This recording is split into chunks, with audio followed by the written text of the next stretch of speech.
देखें इसको सारे ऑब्ज़र्व कर रहे हैं। और चूँकि ये एवियरी में भी इसमें न्यूली गया है। और ये माशाल्लाह जो आप ऊपर बच्चे देख रहे हैं ये भी मेरे हाथों के पले में, ये सारे पेपर वाइट हैं। चूँकि ये छोटा वाला जो है क्योंकि हाथों में था, अभी हैंड फीट पे था, तो हम इसको हाथ लगाते रहते थे।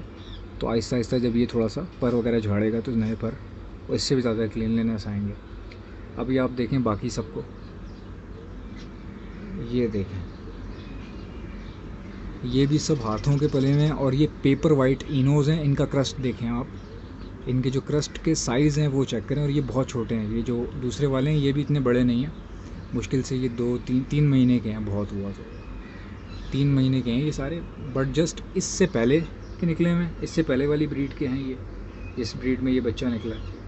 तो माशाल्लाह आप चीज़ चेक करें, और डाइट वगैरह देखनी पड़ती है उसके हिसाब से। हैंड फीड पे तो फिर आपको पता है, अब जितने भी पेयर्स हैं ना मेरे पास वो सब तकरीबन सेमी हैंड टेम्ड हैं, हैंड टेम करके यानी कि हैंड फीड के साथ बनाए। और तो इसलिए वो डरते नहीं हैं, बच्चे भी अच्छे निकालते हैं। अब आप ये देख लें, क्वालिटी चेक करें आप, इनके क्रस्ट साइज़ चेक करें। अभी बहुत गर्मी हो रही है, लू चल रही है, उसके बावजूद भी ये काफ़ी बेटर उसमें पोजीशंस में है। बाकी कुछ हैंड फीड पर भी हैं, वो भी आपको दिखाऊंगा मैं। ये जस्ट मैं आपको इसलिए बता रहा हूँ क्योंकि नॉलेज जितनी ज़्यादा बढ़ेगी तो जो न्यू कमर्स होते हैं, जिनको नया शौक़ होता है, वो डिसहार्ट ना हो, क्योंकि उनका शौक़ चलेगा तो ही बिज़नेस आगे बढ़ेगा। यानी नए लोगों का इन्फॉर्मेशन हासिल करना बहुत ज़रूरी होता है।